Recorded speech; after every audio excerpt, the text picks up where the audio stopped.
Your mind operates like a computer with too many programs running. You're thinking about all the things in your day that you don't like, and it just wears you down. It's a drain. And worrying about those things doesn't help you at all. Does it change your client? Does it change that other nasty lawyer? Of course not.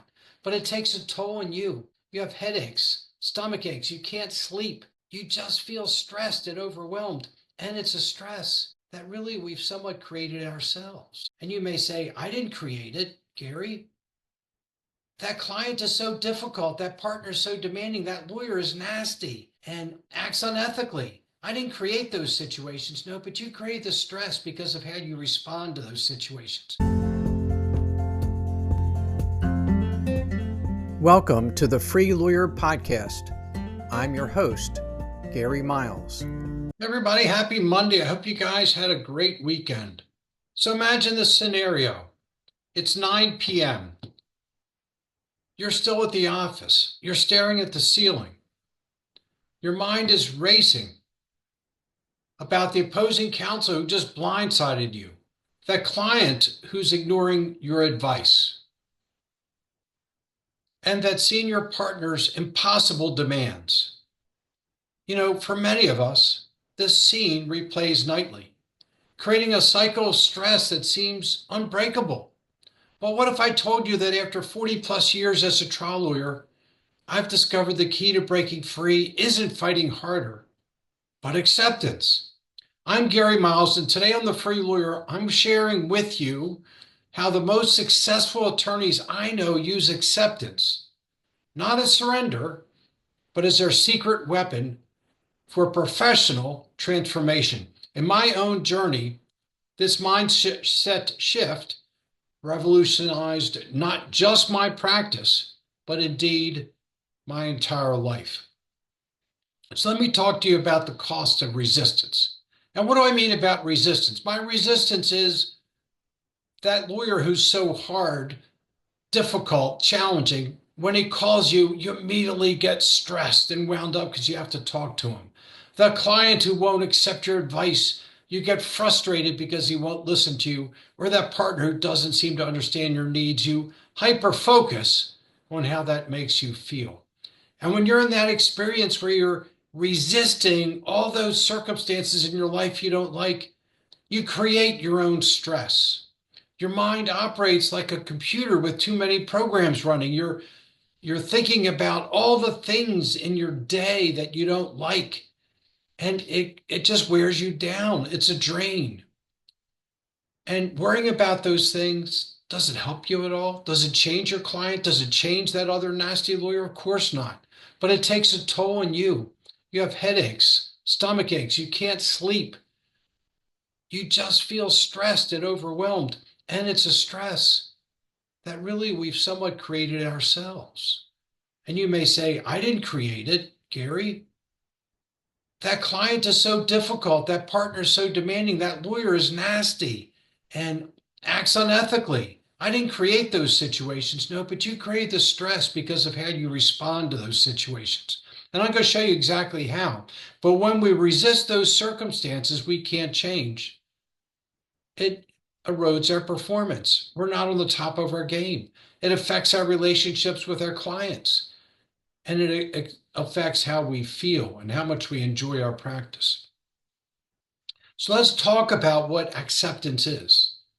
And let me say this, it isn't surrender or compromise when that lawyer is so nasty to you and takes such an unfair position. Acceptance isn't saying, okay, I give in. That's not acceptance. But it's a strategic approach that preserves your energy for what really matters. It creates space for clear thinking and better decision making. Because instead of getting overstressed about things you can't change, things that you don't like, instead, you clear your mind for making thoughtful, purposeful, intelligent, rational decisions. And it gives you a competitive advantage. Other people exhaust themselves resisting things, fighting unmovable obstacles, while you're just letting them be what they are. You know, let me give you an analogy that I've used before. My dad, God rest his soul, loved the ocean. He was in the Navy. He understood the ocean, and we used to go to Ocean City, Maryland. And there was always an undertow that would take you down the beach. It was always pushing you down the beach. And my goal as a relatively little kid was to stay right in front of the umbrella where my family was located. I didn't want to go down the beach. I didn't like that the undertow was pushing me, and I kept fighting it and resisting it and trying to stay where I was. But try as I might, it still, perhaps slowly, pushed me down the beach. And I expressed that frustration to my dad, and he said, just go with the flow. Just let the undertow take you. Enjoy the ride. And then make a choice to get out of the ocean, walk back up to where you were, and start over again. And that made so much sense. But we spend so much time resisting the undertows that we don't like of the other lawyers and our clients and our partners. So, this is the key. The key is to understand what you can control and what you cannot control. And our focus has to be on what's within our control. What's within our control? Our response to that difficult lawyer or that difficult client, our preparation for our hearings and our cases, our care in how we draft our documents, our professional development, making sure we have the skills we need, how we choose to respond and prepare for our cases. But what's outside your control? The schedule the court sets. Nothing infuriated me more when the court would schedule a case for December 28th, right after Christmas and right before New Year. But it happens because the court has to stay open too. The behavior of opposing counsel, we have no power over that. And the decisions of our clients, because it is our client's case. It is our client's decision. They may or may not accept our advice. They may or may not make a decision that we like, but we're their attorneys, but it's their case. And, I can think of a case where this really made a difference to me. We had a rather difficult divorce case. My client was the husband, the wife wanted the divorce, and she came from a lot of money and a lot of power. And they hired the most expensive, but more than that, the nastiest lawyer in our county. And he was just belligerent and obstreperous and extremely difficult. And I'm an honorable person. I keep my word. Twice in open court, he called me a liar. And I wanted to speak out. I wanted to resist, but I had co-counsel with me who had known him longer and said, just ignore him. Just ignore him. The court knows what he's like. And I did that. And when he was finished calling me names and misstating the facts, I politely, in an understated tone, in a soft voice, but with force, corrected him. And we ended up getting a very good result for our client. His bulliness did not help him at all because I didn't interact with it. I didn't resist it. I just let him be a bully, and I then did what was right for my client. So what are some practical implementation strategies to put this into practice? Well, the first is I encourage you when you start your day to spend a few minutes, maybe 5, thinking of what could happen that day that could be a potential stress point. And think ahead about what your response will be to it. I know the ongoing cases and the cases where the clients are difficult or the lawyers are particularly aggressive. Think about those and think about what's coming up in the day and what might cause you stress and how to prepare to respond to it. Think about in those circumstances what you can control and what you can't. And accept those things you can't control because they are what they are. But what you can do is plan the right response to those circumstances. And then think about your interaction with your clients. Manage the expectations of your clients through honest communication. Let them know how long the case will take. Let them know how long the case is likely to cost. Let them know the possible range of outcomes. Let them know what they can do to make the case proceed more efficiently from both a cost and a time perspective. In the courtroom, maintain a practice of always keeping your composure during unexpected developments. I don't know how many cases I've tried, but there literally was not a single case where a couple things didn't happen that I never ever expected. And I probably could not have foreseen them. And the key is to maintain our composure. Instead of getting flustered when the judge makes a completely ridiculous and incorrect ruling, think about, well, what do we do? What do we do next? What's the best approach to take? And with your team in the office, help them to model acceptance because they'll be so much more effective if you do that. So, what are some of the challenges we face in trying to practice acceptance, to focus on what we can control and letting go of those things we can't? Well, the one is sometimes the people we work with have expectations that are different than that.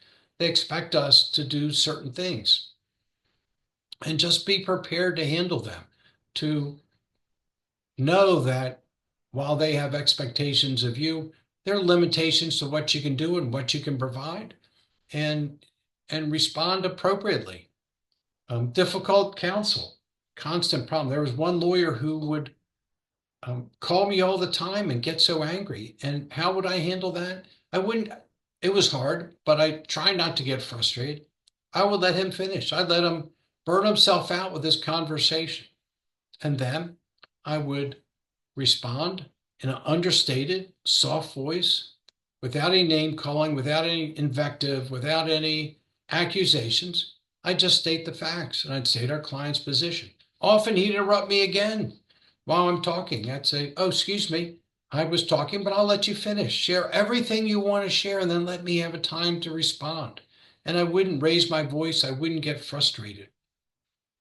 Another constant pressure is our clients. They want results immediately and understand that they're in a difficult situation. I heard someone say to me once, I feel like I'm always putting out fires. And I'd encourage you to look at yourself as a fireman.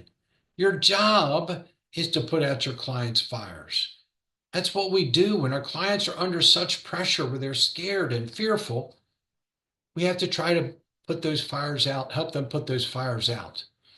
So with our clients, to set expectations, let them speak, let them know their options, let them know their recommendations, and let them make their decision. And if they're putting unreasonable timeframes on you, just let them know you have other clients you represent. You can't always do that. You can't always take their call, but you will answer reasonably and promptly, and you'll get back to them.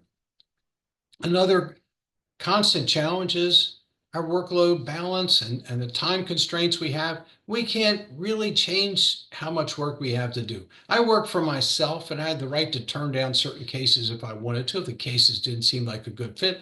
But often it's really hard. When I did insurance work, I had no control over how many cases they sent to me. I wasn't going to turn them down because they'd send them to another lawyer and I might lose that relationship. So sometimes we just have to focus on being more productive. And I do a lot of coaching and teaching on productivity. I have a system that really works. But if you are overwhelmed by your workload, plan your day. Prioritize what needs to be done first. Make sure you maintain a singular focus on what you're doing with those files. And just try to be more productive. That's your best solution. When I look back at my transformation from a stressed, resistant lawyer to finding true professional freedom through acceptance, I'm reminded of how profound the simple shift can be. What began as my personal survival strategy has become my mission to help other attorneys find the same liberation. Your commitment to acceptance doesn't just reduce stress, it transforms everything. Your relationships with your clients, your decision-making ability, but most importantly, your enjoyment of the profession. After 4 decades in the trenches, I can tell you this with absolute certainty. Acceptance is not weakness. It's actually a confident, powerful tool. And it's your most powerful tool for sustainable success. I'm Gary Miles. I love to hear how acceptance has worked in your practice.